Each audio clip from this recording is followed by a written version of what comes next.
Olá pessoal, tudo bem? Nesse vídeo vamos falar sobre um assunto muito importante e também delicado. Recentemente o Chay Suede, que é um ator da Rede Globo, ele falou umas coisas que eu até concordo. Pela primeira vez na história, eu vou concordar com um ator que realmente atua na Rede Globo. Ele falou sobre as igrejas evangélicas, né? Por que tem tanto escândalo? Agora é o seguinte, eu quero que você entenda um ponto importante. Se você frequenta uma igreja séria, como a Assembleia de Deus, Igreja Batista, Presbiteriana, Luterana, Anglicana e por aí vai, uma igreja tradicional e séria, e que não tem essas atitudes, então fique tranquilo, tá bom? O que o Chay Suede vai dizer não é para você. Ele falou sobre o movimento neopentecostal. Como que as igrejas, na verdade, trazem escândalo para o povo e também para a sociedade. Porque, de um certo modo, se vocês perceberem, muitas pessoas não gostam de frequentar a igreja hoje porque tem esses escândalos. E elas acabam achando que todas as igrejas são assim. E você sabe muito bem que nem todas as igrejas são iguais. Ou seja, você não pode simplesmente dizer que tal igreja faz isso e a outra também. Nem sempre, gente. Temos que tomar muito cuidado, porque isso, na verdade, afasta as pessoas da igreja. E a igreja é um lugar de acolhimento, um lugar de você crescer espiritualmente. Entretanto, o que ele disse nesse vídeo, eu achei muito interessante e eu queria compartilhar com vocês e também comentar sobre esse assunto. Então vamos assistir o vídeo e será mesmo que ele tem razão? Lembrando que o Chay Suede, quando ele falou sobre esse assunto, né, teve um vídeo dele que bateu mais de 2 milhões, se eu não me engano. E ele foi bem cancelado por dizer isso, né, porque as pessoas não sabem separar as coisas, né? Uma coisa, gente, é o movimento reformado, o movimento pentecostal e o movimento neopentecostal. Cada movimento tem a sua característica. Então não podemos misturar as coisas, inclusive até mesmo a forma de teologar é diferente. E o Chay Suede, ele falou do movimento neopentecostal dizendo que é prejudicial à igreja, né? E ele vai falar sobre isso durante esse corte aqui. Então vamos lá. Acha que tem um preconceito com a palavra evangélico? Tem. Não, a As gente pessoas sabe se que tem. surpreendem. O neopentecostalismo e os seus maus representantes mancharam toda uma gente que está aí há muito tempo, que está aí há 500 anos. Esse pessoal do movimento neopentecostal mancharam a imagem dos reformadores e dos homens sérios que realmente fizeram parte da história da igreja reformada. E se você perceber, realmente é isso. Todo mundo acha, por exemplo, que a igreja presbiteriana é igual à igreja Assembleia, ou que a igreja Assembleia é igual à igreja Batista. E assim vai indo, sabe? Eles não têm uma identidade da igreja, é tudo muito misturado. Olha, um dia, né, eu lembro que uma irmã perguntou: "Ô Caio, você é da igreja presbiteriana?" Eu falei: "Sim, sou." "Lá tem o Espírito Santo?" Eu falei: "Claro que lá tem o Espírito Santo. Por que não teria, né?" Então as pessoas têm dificuldade em entender as nomenclaturas e também a forma de teologia de cada igreja. Então ele está separando aqui, tá, gente? Perguntou, existe esse preconceito com a igreja evangélica? Ele está falando sim, mas é por causa dos neopentecostais. E quem são os neopentecostais? Edir Macedo, Valdemiro Santiago, Bispo Bruno Leonardo, nós temos aí também o Agenor Duque, Bispa Sônia Hernandes, e por aí vai. É esse pessoal que acaba envergonhando o evangelho. Então, ele tem razão, tá? Vamos lá. Os evangélicos, que hoje no Brasil são muito chamados de evangélicos, que nada mais são do que protestantes, estão aí há 500 anos, sabe? Há 500 anos, sendo muitas vezes maus, bons, mesquinhos, honestos, generosos, amorosos, corretos, bandidos. Realmente ele tem razão, tá? Ele tá fazendo aqui um antagonismo de ideias, né? Você tem aqui a pessoa que é boa e você tem a pessoa aqui que não é tão boa. Tem aqui a pessoa que é honesta e tem a pessoa que não é tão honesta. E, gente, é o seguinte, eu tenho uma dificuldade muito grande em falar sobre igreja quando você conversa com o ímpio. Porque é mais ou menos assim, olha, eu não vou na igreja porque lá só tem hipócritas. Aí eu lembrei de uma frase de um teólogo que ele falou o seguinte: então vem pra igreja, né? Cabe mais um. Porque nós somos hipócritas, de uma certa forma. Então precisamos tomar muito cuidado em falar sobre a igreja de uma forma generalizada, entende? Nem toda a igreja é igual. E ele falou o seguinte, tem pastores que não têm uma boa índole, tem pastores que têm, tem gente que é honesta, tem gente que é bandida e por aí vai, sabe? Ele tá sabendo realmente falar sobre esse assunto. O vídeo é bem curto, tá? Esse vídeo bombou na internet e cancelaram o rapaz porque ele disse sobre isso. Só que é um pessoal que não sabe diferenciar o que é neopentecostalismo e pentecostalismo. Por exemplo, você vê muitos escândalos no meio neopentecostal? Sim. No meio reformado não vê? Também vê. Gente, é o seguinte, precisamos entender que a igreja ela é composta por homens e mulheres, ou seja, são carnais, pecadoras, carecem da glória de Deus, da graça do Senhor Jesus.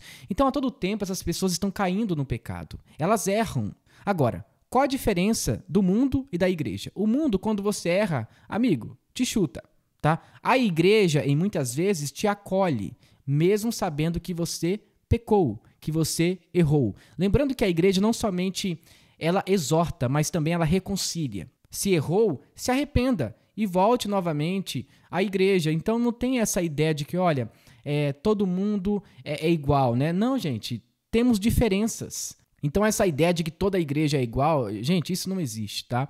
E deixa eu voltar um pouquinho aqui, ó, o que ele fala, tá? As pessoas sabe que tem o neopentecostalismo e os seus maus representantes mancharam toda uma gente que está aí há muito tempo, que está aí há 500 anos. Os evangélicos, que hoje no Brasil são muito chamados de evangélicos, que nada mais são do que protestantes, estão aí há 500 anos, sabe? Há 500 anos, sendo muitas vezes maus, bons, mesquinhos, honestos, generosos, amorosos, corretos, bandidos, como todos os seres humanos. Você acha que... Olha só que interessante, ele não passou pano para a igreja, mas também ele disse que isso acontece em qualquer igreja. Lembrando que a origem do Chai Suede é uma origem pentecostal. Ele disse alguma coisa que o pai dele era pentecostal, que era de uma igreja, então ele sabe do que está falando. E essa fala dele é muito interessante porque é isso que eu falo sempre aqui no meu vídeo. O movimento neopentecostal é prejudicial à igreja evangélica. Olha só o que acontece, quando você entra em uma igreja neopentecostal, o que normalmente você vê lá? Você vê o óleo, Arca da Aliança, Talit, Kippá e por aí vai. Gente, tudo tem a ver com o judaísmo, então é um sincretismo, é uma mistura de judaísmo com o cristianismo. E Paulo, quando escreve a sua carta aos Gálatas, ele fala contra esses costumes judaicos. O que acontecia era o seguinte na época, né? Os gentios recém-convertidos queriam fazer a circuncisão nas pessoas que estavam se convertendo ao cristianismo. Então, era uma prática judaica dentro do cristianismo. E Paulo exortou, dizendo, opa, peraí, não precisa mais disso. Quando Paulo também escreve aos Colossenses, ele fala sobre algumas práticas, né, luas novas, e sábados, etc. Ele fala que essas coisas eram apenas sombras daquilo que iria vir. Então, tem algumas práticas na igreja evangélica que eu condeno aqui e eu falo, e todo mundo fala, não, Caio, você está julgando, não pode falar que tal igreja está errada. Gente, eu estou falando à luz da Bíblia. Então, tudo que o Chai Suede disse nesse vídeo, ele tem razão. Você abre ali, né, um canal de TV para assistir, você liga a TV e está passando lá um bispo orando por uma água e vendendo uma água ungida. Depois você vê, por exemplo, um bispo vendendo o cajado de Moisés. Aí você abre os jornais, tem lá, denúncia, apóstolo está, por exemplo, devendo para os bancos, o bispo vendendo objetos ungidos. A todo momento, gente, nós temos esse problema, mas você pode perceber, a maioria dos problemas acontecem realmente no meio neopentecostal, porque é uma mistura doida, gente, é uma loucura. Mas, enfim, vamos falar sobre isso. Para você que não sabe, eu tenho um Instagram onde eu publico muitas coisas, inclusive eu refuto algumas ideias heréticas e também eu posto ali algumas reflexões sobre a Bíblia. Pois então, eu postei recentemente no meu story o Evangelho de Mateus e explicando algumas passagens. E o fato curioso é que Jesus, quando ele começa a falar sobre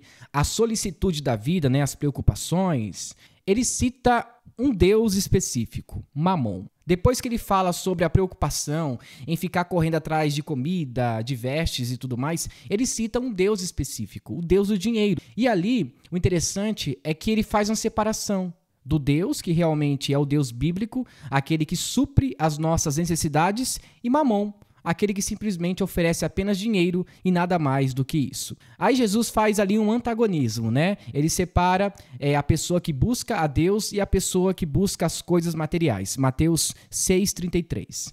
E esse é um fato curioso. Parece que o movimento neopentecostal prega o Deus Mamon. Ou seja, você precisa ser próspero, você precisa ter o carro do ano, ser vitorioso, andar de vitória em vitória. Gente, essa é a mensagem do meio neopentecostal. É por isso que muita gente hoje em dia fica sendo enganada por aí. E depois que eu crio um canal no YouTube e eu fico refutando essas ideias, não pode, não julgueis, não pode exortar, Por que você não vai evangelizar? Gente, apologética também é evangelismo. Apologética é uma ideia teológica sobre defesa da fé. Ou seja, estou defendendo a minha fé. E como que eu defendo a minha fé? Usando a Bíblia.